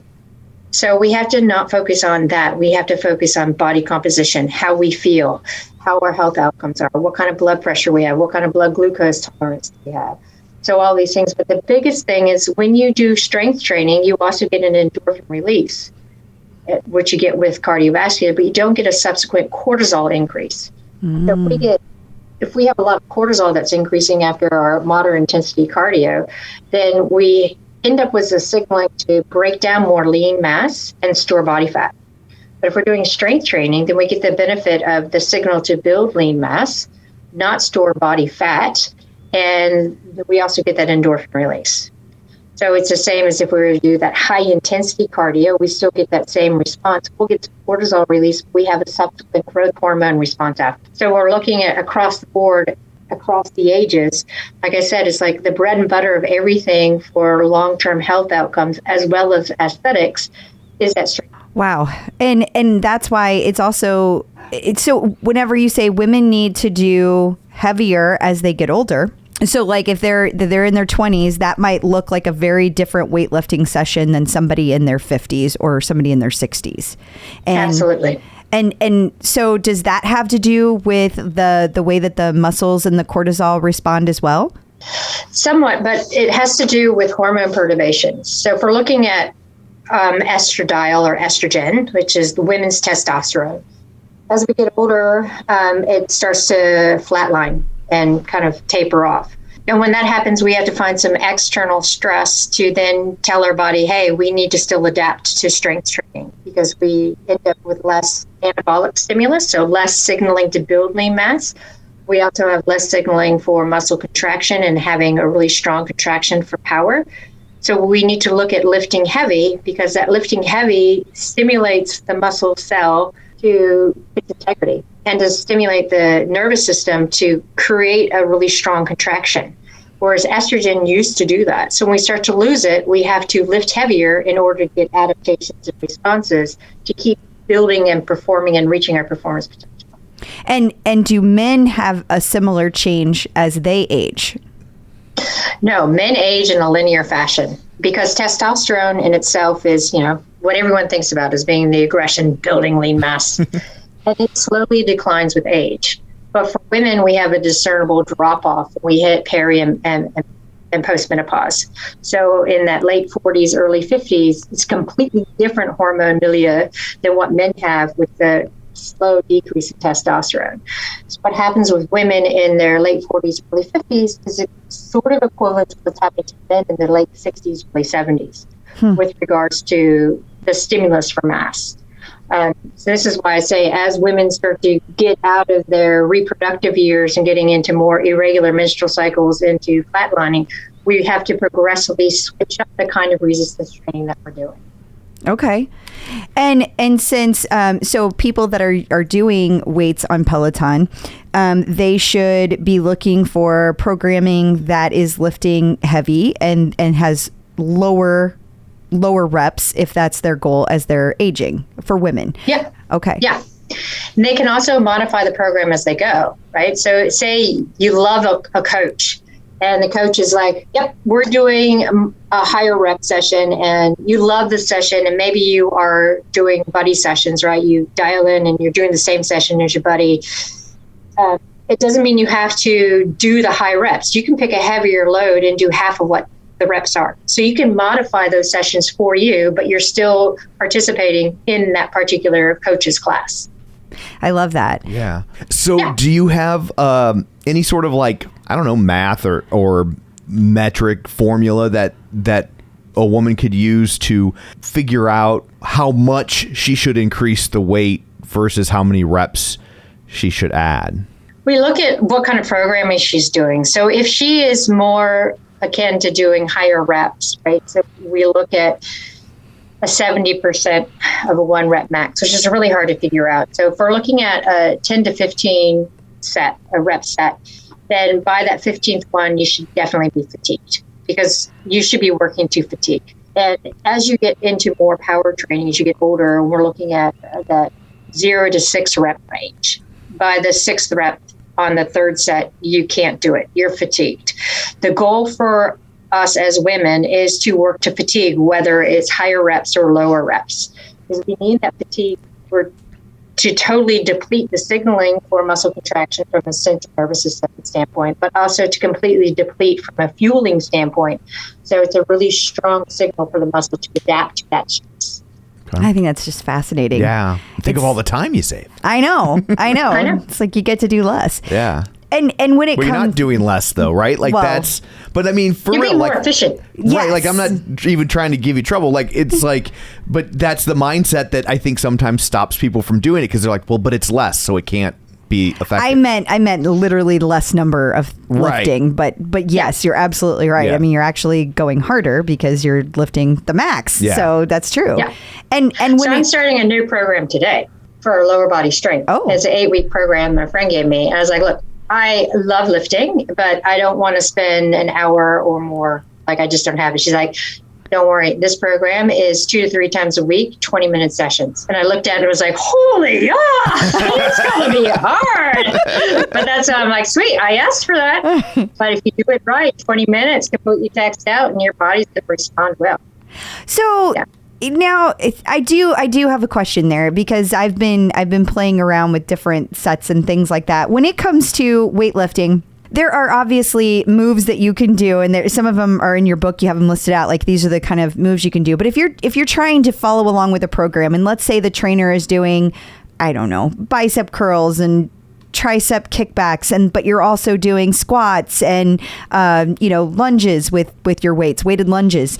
How do you know when to do that math and when not to? Because like with a bicep curl, I would think that like some moves you can't necessarily do 6 reps and you're good, or maybe because they're like smaller muscle groups is what I'm trying to say. Am I? Yeah, no, you still can load for 6. Okay. Like if you're doing, like one of the infamous things that we used to do is the 7s, the dirty 7s for biceps. So you do a set of 7 reps, and then you're like, okay, that's fatigue. Then you add more weight on, and you try to do another set of 7, and you keep doing 7 so you can't anymore. And if you do it right, you can only do 3 or 4 sets. Wow. Is the recovery time the same on a system like that? So if you're doing heavy stuff, you want to have full central nervous system recovery. So you're looking at 2 to 4 minutes between each set. So it's like full recovery. If you're doing like the 10 to 15 rep range, that's more metabolic. So you don't need as much recovery because you're not looking for that central nervous system. You're looking for, let's flush out, let's get some more ATP, let's get the metabolic systems going.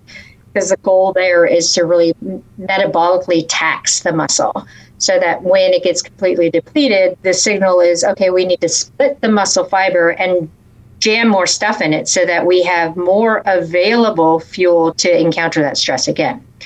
When we're looking at lifting heavy, the goal is to get this nerves to the muscle stimulated to be like, we need to recruit as many muscle fibers as possible to lift this load. And it's very taxing on the central nervous system and the nerve. So you need a longer recovery to be able to regenerate all the neuromuscular junctions. So your electrolytes and things that cross and your neurotransmitters that cross, they have to have some time to be reuptaken and regenerated. So it's different systems you're trying to tax. So would you need more recovery time in between workout days as well? Women are more endurant, so not necessarily. It's best just to listen to your body, because if you go really heavy and then the next day you're like, I can't walk, then you know you're going to need a little bit more recovery. And probably the next time you do a session like that, maybe not quite as heavy, because we don't want to make it so heavy that you have a good session, but then you're down for the count for days on end. Right. Okay. Right. So then, That's why I'm always like, phase in. See how your body's moving, because we want full range of motion through every movement. And we want to make sure that the weak link is being taxed, but not to the point where you get so much DOMS or pain that you can't do full range of motion in your next session. okay. And so I'm curious, when you say like as you get older, like it's better to shift to the more weights, fewer reps. When you're younger, is it better to do lower weights and more reps, or is it just when you're younger and anything works?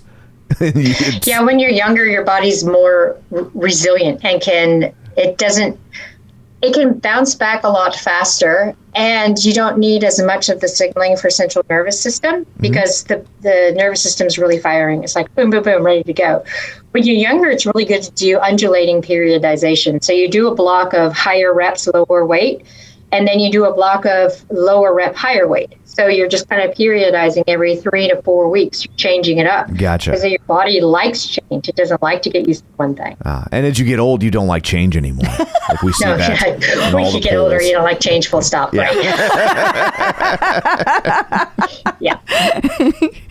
And so any other questions about weightlifting, Tom, before we switch to cardio? I want to ask some questions about cardio. No, I'm good. Just want to make sure. I didn't want to cut you off. I was asking real questions I and know, everything. it was good. I wasn't asking stupid questions like I normally do. You don't have stupid questions. You're No, I very have some entertaining stupid questions. It's on purpose. Don't challenge him. But shifting over to like the cardio side, you mentioned HIIT and you mentioned sit. And since I've read your books, I know what those mean. But can you describe the difference between sprint interval training and just like what people are used to of high intensity interval training? And when is it appropriate for women to use? Yeah, so high intensity interval training, it's not even what people think of like a 45-minute HIIT class because that's too long. That puts you in moderate intensity work, which is what we don't want to be in regardless of our age. If we're talking about high intensity interval training, we're looking at 1 to 2 minute repetition. So your like working interval is 1 to 2 minutes, and then you have 2 to 4 minutes recovery in between. So we're looking at VO2 type sessions. We're looking at sustained just at threshold type sessions. When we talk about sprint interval training, this is 20 to 30 seconds full on as hard as you can. And it might be even 5 minutes recovery in between. But the goal is to be able to go as hard as you can for that amount of time, fully recover to be able to go as hard as you can again. Tabata doesn't fit into sprint interval training. So we see all this Tabata workout, 20 seconds on, 20 seconds off. That's more high intensity. Even though you're only doing short 20-second bursts, there's not enough recovery between those 20-second bursts to be sprint interval. That's more high intensity work. So when we're talking about when is it appropriate for women, if we're talking about the reproductive years, so we're premenopausal, we like to have women track their menstrual cycle and plan the high intensity interval and the sprint intensity interval stuff in the low hormone phase. So that's like day 1 is the first day of bleeding, up through ovulation, which is around day 14 on a typical 28-day cycle. And then we start to phase it a bit, where we might do a couple of steady state workouts and then get into more deload, where it's a full recovery right through. We're talking about perimenopause and postmenopause. The bread and butter of what they should be doing from a cardiovascular standpoint is that sprint interval or the high intensity work. And then if they are looking to do long flow stuff, it has to be super, super, super, super easy, where you're embarrassed because you're going so slow and you feel like you're not having a workout. You need that polarization to keep the body responding and getting metabolic and strength adaptations through the cardiovascular. And we're looking at not being able to track according to menstrual cycle because our menstrual cycles are irregular or we don't have them anymore. And we do a 2-week block where we're focused on 2 to 4 sprint or HIIT sessions a week. And then 1 week, that 3rd week is complete recovery, where you're just doing what your body wants to do with the intensity really low. And the volume is, if you're doing volume, it's super, super low intensity. Wow. It's super fascinating. And I think about all of the type A people that are part of the Peloton community. And I think about the fact that they're like, but they want to do it all. And I'm one of those people, by the way. And I'm like, it's you want to train for a half marathon. You want to get stronger. You want to lose weight. You want to have good aesthetics. You want to do all the things. And so it's like, how can you put together a plan that does all those things? That's not, that there's still enough time in the week. It just seems like there's not enough days to live. Yeah. There's plenty of time in the week if you plan it right. I think the very bottom goal should be weight loss and aesthetics. Because if you're doing the strength and the programming for a half marathon or whatever it is, the aesthetics and body comp come with it if you're training properly. What happens is we get into this mindset and we do too much. And then we do too much and we can't polarize and have these different intensities. So we're all in that mindset from the lovely 1980s of long, slow fat burning. And that whole idea of the longer you go, the more calories you burn, the more fat you burn. But this is absolutely not true. I want people to understand that. No. Because when you're doing that long, slow stuff, you're putting your body under lots and lots of stress. And you have a big upsurge of cortisol. And that cortisol can become a higher baseline. And this is what creates a systemic inflammation response. We have systemic inflammation. We cannot lose body fat. What we do is we start really burning through our lean mass. So if we want to be able to do a half marathon and we want to be strong, we put the aesthetics and body comp at the very bottom of the list. And we go, okay, my priority is the half marathon training program. I also want to be strong for the back half of that half marathon so I can either negative split or maintain the same pace. So I need to put in 2 to 3 true strength training sessions a week. And like I said, 20 minutes, right? And you can back that 20-minute session up with a really super easy 20 to 30-minute aerobic type run, especially if you're training for a half marathon. So your whole session, which is partly hard and partly a recovery, might be an hour, which is more than enough. And then as you're going through and you're like, okay, the other thing I need for half marathon is some interval sessions, because I know I need to work my running economy. I know I need to work on my threshold. So if you're doing that aspect as well, then you could do a couple of strength training sessions and then do some sit on top of that instead of that long, slow stuff. So it's balancing. The strength is the bulk of it. And a couple of sessions, you're backing that strength part up with some key sessions from your half marathon. Bear in mind that long, slow time on the feet stuff that people are like, oh, you got to go do a 2-hour run every weekend. We don't need to do that as women because we are already predisposed to being able to go long and slow. We need to get our bodies strong and we need to get our bodies the capability of going over marathon pace or half marathon pace and coming back and recovering so that if we have a surge or a freight or we have to go up a hill and our heart rate jackets, then we can bring it back down and still be fine.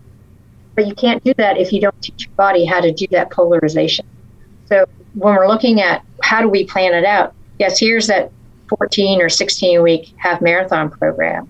Let's look at the key sessions, and you should have 3 key sessions a week and 2 to 3 key strength sessions a week. You have plenty of time to have the rest of your life if you're paying attention to the plan and the strength, and the other things are just going to come. Because if you're planning it right and you're training right, you remain uninjured and you also have that optimal body composition change. So does that mean there are better ways to train for marathons than what people traditionally do? Oh, yes. So we have to remember that coaching is a good 20 to 25 years behind what the research is showing. And I say that because we look at coaching and coaching metrics, a lot of it's grassroots, where it comes, this is what I did, so this is going to work for you. Right. And there are coaching and certification programs, don't get me wrong, but it's really hard to break some of the mentality of the base miles. And then we have like the intensity stuff, and we have the taper stuff. So Brian McKenzie was kind of like put off to the side a little bit about being a little bit of an anomaly because he's all about endurance CrossFit and training for marathons.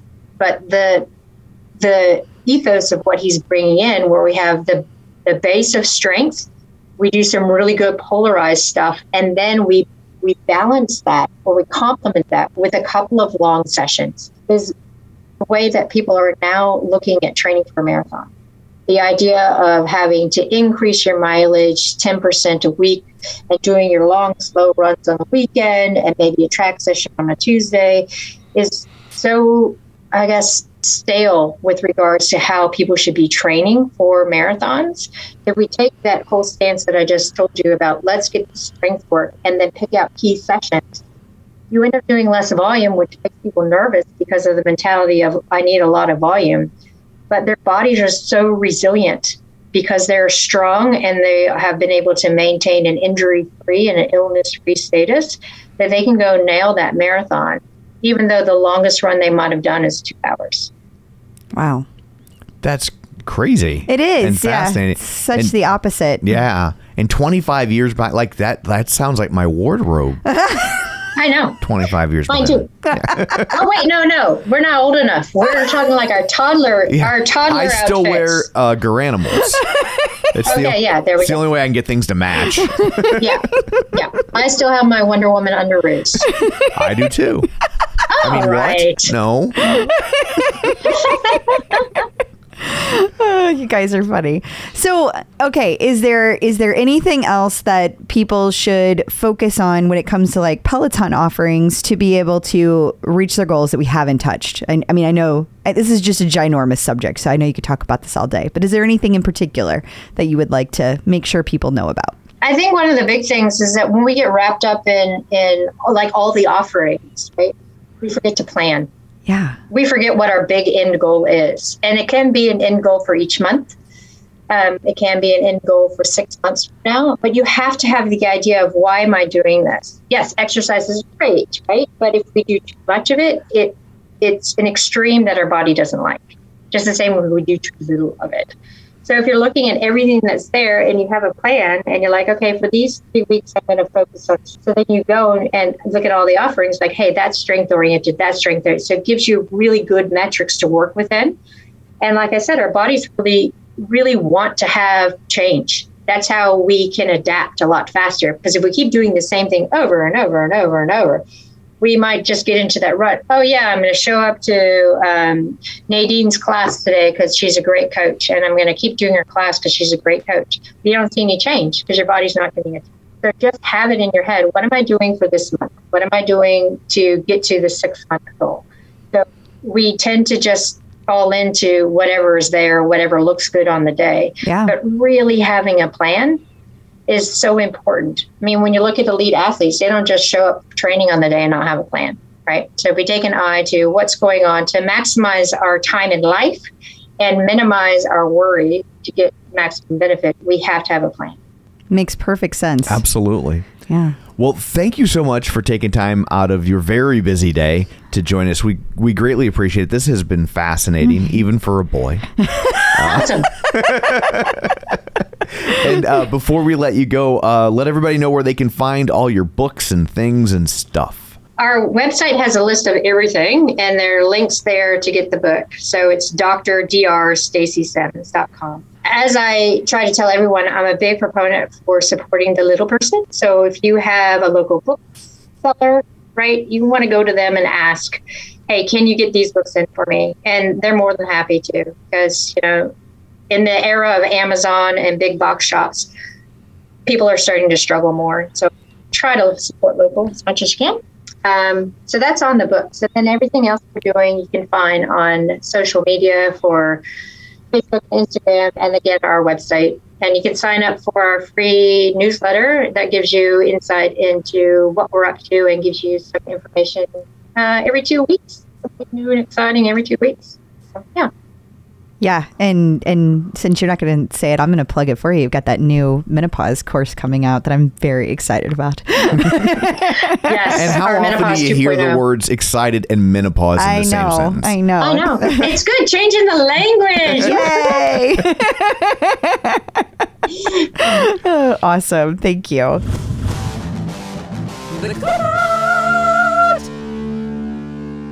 So I guess that brings this episode to a close. Until next time, where can people find you? People can find me on Facebook at facebook.com/Crystal D. O'Keefe. They can find me on Instagram, Twitter, and the Peloton leaderboard at ClipOutCrystal. And you can find me on Twitter at Roger Kubert or on Facebook at facebook.com/Tom O'Keefe. You can find the show online, facebook.com/theclipout. While you're there, like the page, join the group. Thank you to all the people who have joined the group in the last. Yeah, we had quite an influx.